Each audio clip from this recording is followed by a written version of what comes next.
Welcome to the shadowed corridors of true crime, where each turn unveils stories darker and more complex than the last. Today, we embark on a journey to Aberdeen, New South Wales, a place that would become the backdrop for a tale of ordinary life entwined with unimaginable darkness.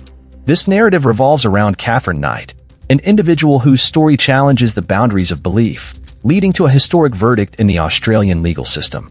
Knight became the first woman in Australia to be sentenced to life imprisonment without the possibility of parole, her prison file chillingly marked with the words, "Never to be released." This is not just a tale of crime, it's a saga that delves deep into the human psyche, exploring themes of love, betrayal, and the ultimate descent into darkness. Katherine Mary Knight was born on October 24, 1955, in the rural setting of Tenterfield, New South Wales. As one of twin daughters, her entry into the world was marked by the unconventional family dynamics that would shape much of her early life. Her mother, Barbara Ruffin, and her father, Ken Knight, brought Katherine into a family environment that was anything but stable or conventional. Barbara had previously been married to Jack Ruffin, and together they lived a seemingly typical life in Aberdeen with their 4 sons. However, beneath the veneer of domestic normality, Barbara engaged in an extramarital affair with Ken Knight, a colleague and friend of her husband. This affair was not a discreet liaison. It erupted into a scandal that reverberated through their small community, branding the family with a mark of infamy and forcing Barbara and Ken to flee to Moree, a town further north, in a bid to escape the oppressive weight of local judgment. The relocation did little to mend the fractures within the family. Barbara's sons from her marriage to Jack were torn asunder. The 2 eldest remained with their father, a testament to the bonds of blood and loyalty, while the 2 younger were dispatched to Sydney to live with an aunt.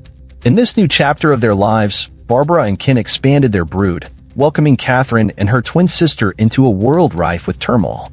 Ken Knight, Katherine's father, was a figure shadowed by his own demons. His struggle with alcoholism often manifested in violent outbursts towards Barbara, episodes that Katherine and her siblings witnessed with alarming regularity. Barbara, for her part, did not shield her daughters from the darker aspects of her relationship with Ken. She shared with them intimate and disturbing details of her marital life, instilling in Katherine a warped perception of sex and relationships. Katherine's formative years were further darkened by shadows of abuse. She claimed to have been a victim of sexual assault at the hands of several family members, a harrowing ordeal that persisted until she was 11 years old. Amidst this chaos, she found a semblance of solace in her uncle Oscar Knight, a figure she admired and loved. His suicide in 1969 shattered the fragile peace she had found, leaving her to contend with the specter of loss and the haunting visits from his ghost. The family's return to Aberdeen marked a new phase in Katherine's life, one that would see her stepping into the harsher light of adolescence. High school presented a challenging environment for Katherine. She was an outsider, her presence more often associated with intimidation and fear than with friendship or camaraderie. Despite this, there were moments when she transcended her reputation for aggression, earning accolades for good behavior, a dichotomy that hinted at the complex nature of her personality. Upon leaving school at the tender age of 15, Katherine stepped into the adult world, unencumbered by the basic skills of literacy. Yet, she found employment, first in a clothing factory and later, in what she would consider her dream job at the local abattoir.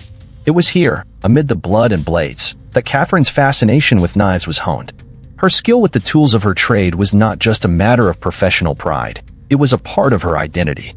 She kept her knives hung above her bed, a constant, menacing presence in her life, handy if I needed them, she would say. In 1973, Katherine Knight met David Stanford Kellett at work, and they quickly hit it off, sharing laughs and stories from their day-to-day. They began dating, and in no time, decided to tie the knot in 1974. Their wedding was as unique as their love story, with Katherine riding her motorcycle to the ceremony and Kellett, quite drunk, riding along. Katherine's mom, Barbara, didn't mince words when she spoke to Kellett about her daughter. She warned him straight up, Katherine was tough, and if he ever thought about crossing her, he'd better think again. She even said Katherine had a screw loose, hinting that being unfaithful could end really badly for him. The wedding night was a sneak peek into their future together. Katherine expected Kellett to keep up with her high spirits all night. When he fell asleep after they'd been intimate a few times, Katherine tried to strangle him. He managed to stop her, but this was just the start of a marriage filled with violence.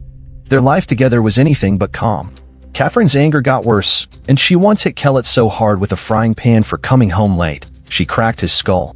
Kellett was so scared he ran for his life, and the police got involved.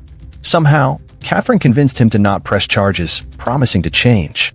Despite the turmoil, they had 2 daughters. But Kellett couldn't handle Katherine's violent ways and left her for another woman.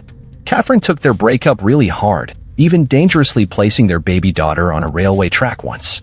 She was diagnosed with postnatal depression and admitted to a hospital where she talked about wanting to harm a mechanic and Kellett's mom. After she got out, Kellett gave their relationship another shot, but it didn't last. He eventually left for good, worn out by the constant abuse. In 1991, Katherine met John Chillingworth, an old co-worker, and they started seeing each other. Not long after, Katherine got pregnant, and they had a son named Eric in 1992. They were together for 3 years until Katherine left him for a man she was seeing on the side, John Charles Thomas Price. Price had kids who took a liking to Katherine, and things looked okay for a while, except when they fought, which was a lot. By 1998, their relationship hit rock bottom, especially after Katherine did something out of spite that got Price fired from his job. Their relationship was a roller coaster of ups and downs. Katherine's behavior was unpredictable and often violent, marking a pattern that seemed to follow her from one relationship to the next. Each chapter of her life revealed more about her inability to control her anger and the devastating impact it had on those around her.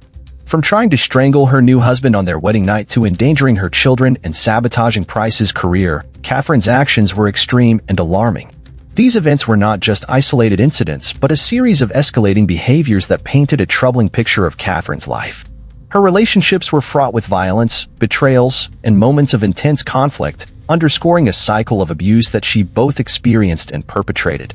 The people closest to Katherine bore the brunt of her unpredictable moods and aggression, trapped in a web of fear and manipulation. As Katherine moved from one relationship to the next, the pattern of violence and retribution continued, each episode more disturbing than the last. Her actions not only affected her partners, but also her children, who were caught in the crossfire of her tumultuous personal life. The consequences of her behavior rippled through her family, leaving a trail of pain and suffering in its wake. In February 2000, the situation between Katherine and Price reached a breaking point. After enduring numerous attacks from Katherine, Price decided it was time to take legal steps to ensure his and his children's safety. He went to the authorities and got a restraining order against Katherine, hoping this would keep her away. He even told people at his work that if anything ever happened to him, they should look at Katherine as the culprit. Price was genuinely scared for his life, and his fears were about to become a terrifying reality. On the night of February 29, 2000, Price did something he thought would protect his children from any harm. He sent them to a friend's house for a sleepover. After work, he hung out with his neighbors for a bit, trying to keep things normal. He went to bed around 11 p.m., not knowing the nightmare that was about to unfold. Katherine, on the other hand, had been planning something horrific. Earlier, she had bought new black lingerie and recorded videos of her children, which seemed like a twisted version of a last will. That night, after Price was asleep, she entered his house. She casually watched TV for a few minutes, took a shower, and then woke Price up. They were intimate, and Price fell asleep, not suspecting what was to come.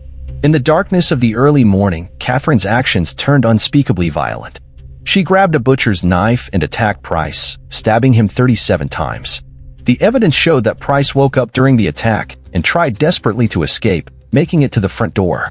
But it was too late. Either he stumbled back inside on his own, or Katherine dragged him back.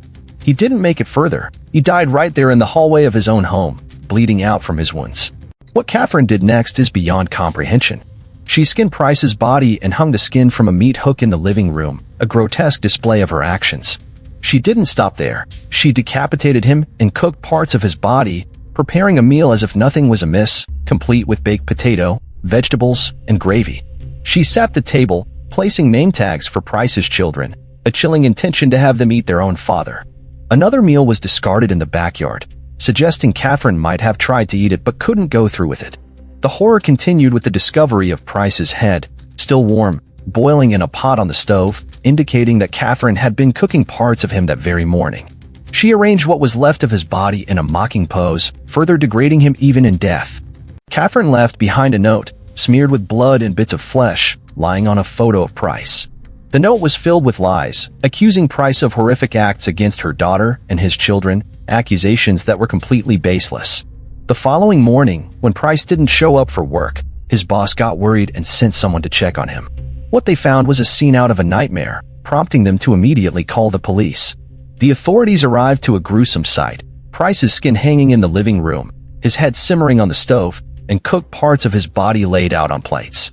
Katherine was found in the house too, unconscious from taking a large number of pills in what seemed to be a suicide attempt. She was rushed to the hospital and, upon waking, claimed to have no memory of the horrifying events. The evidence against Katherine was damning. The video of her children she made that day appeared to be a twisted farewell. The scene at the house told the tragic story of Price's last moments, fighting for his life. Katherine's actions that night were a culmination of her violent behavior, leaving a permanent scar on everyone involved.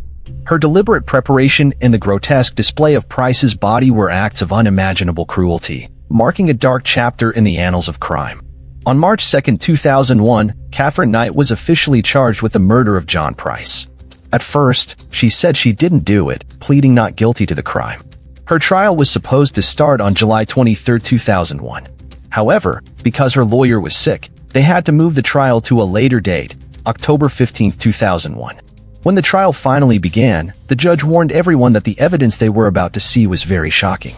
This warning was so serious that 5 people who were supposed to decide if she was guilty or not chose to leave because they didn't want to see the evidence. After the jury was chosen, Katherine's lawyers suddenly asked if they could wait a bit longer before starting the trial properly. The next day, Katherine changed her mind about her plea and admitted she was guilty. This meant the jury didn't need to decide her fate anymore, and the judge, Justice O'Keefe, had already known she would change her plea the day before. The judge then said Katherine needed to be checked by a psychiatrist to make sure she really understood what admitting she was guilty meant and if she was in the right state of mind to make such a decision. Even though she said she was guilty, Katherine didn't really take responsibility for what she had done. When it was time for her to be sentenced, her lawyers tried to get her out of having to listen to all the bad things she did, but the judge said no. Hearing about her own crimes upset Katherine so much that she had to be given medicine to calm down. On November 8, 2001, Justice O'Keefe decided that Katherine should spend the rest of her life in prison without any chance of getting out. He said the crime was so terrible, and because Katherine didn't seem sorry for what she did, she had to be punished in the strictest way possible. This was the first time in Australia that a woman was given such a severe punishment. In June 2006, Katherine tried to challenge her life sentence. She thought it was too harsh to be in prison forever without any hope of being released. But when she tried to appeal her sentence, the court didn't agree with her. In September, Justice McClellan from the New South Wales Court of Criminal Appeal said that what she did was so horrible that it was hard to even think such a thing could happen. He said her staying in prison forever was what she deserved for such a shocking crime. Today, Katherine is still in prison at the Silverwater Women's Correctional Center, serving her life sentence. No one really knows why she did what she did to John Price. Their relationship was full of fights and violence, and Katherine had shown before that she could be very dangerous. She had problems with managing her anger and had shown signs of serious mental health issues. The case of Katherine Knight is something that people in Australia will never forget. It's a tragic reminder of what can happen when violence at home and mental health problems are not taken care of. Her being in prison for life without any chance of getting out shows how serious her crime was and that society cannot accept such actions. Katherine's story is not just a tale of crime. It's a lesson on the importance of recognizing and dealing with domestic violence and mental health. Experts in crime, psychology, and law enforcement still look at her case to understand more about why people commit such violent acts and how to prevent them. Her story is a grim warning of the darkness that can exist in human behavior and the need for society to protect itself from such extreme violence.